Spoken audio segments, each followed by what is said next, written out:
নমস্কার বন্ধুরা, শান্তাস কিচেনে স্বাগত জানাচ্ছি। আজ আমি করব ট্যাংরা মাছের চচ্চড়ি। তো শীতকালে ট্যাংরা মাছ খেতে বা ছোটো মাছ খেতে খুবই ভালো লাগে।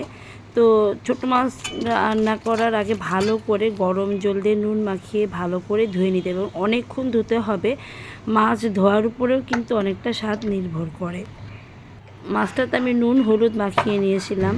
তো নুন হলুদ মাখিয়ে আমি এবার কড়াইতে তেলটা গরম করে মাছগুলোকে আমি হালকা করে এপিট ওপিট করে জাস্ট আমি ভেজে নেব একটু।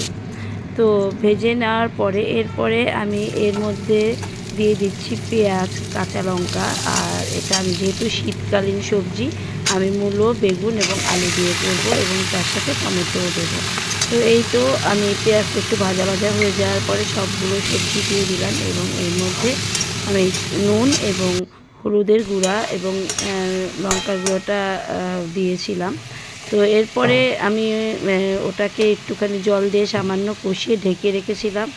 আর এরপরে আমি ওই জলটা শুকিয়ে যাওয়ার পরে ভাজা মাছটা দিয়ে দিলাম এবং এর মধ্যে আমি একটু রাঁধুনি বাটা দিয়ে দিলাম। তো রাঁধুনি বাটাতে যে জলটা ছিল সেটা দিলাম। যদিও নতুন মূলা, সেই জন্য খুব একটা জল লাগবেও না। আর এটাকে আমার আস্তে করে আঁচে দিয়ে ঢেকে ঢেকে রান্না করতে হবে। এই দেখুন সবজি থেকে কতটাও আরও জল উঠেছে। তো এরপরে আমি যে টমেটোটা কেটে রেখেছিলাম সে টমেটোটা দিয়ে এবার ঢেকে দিলাম।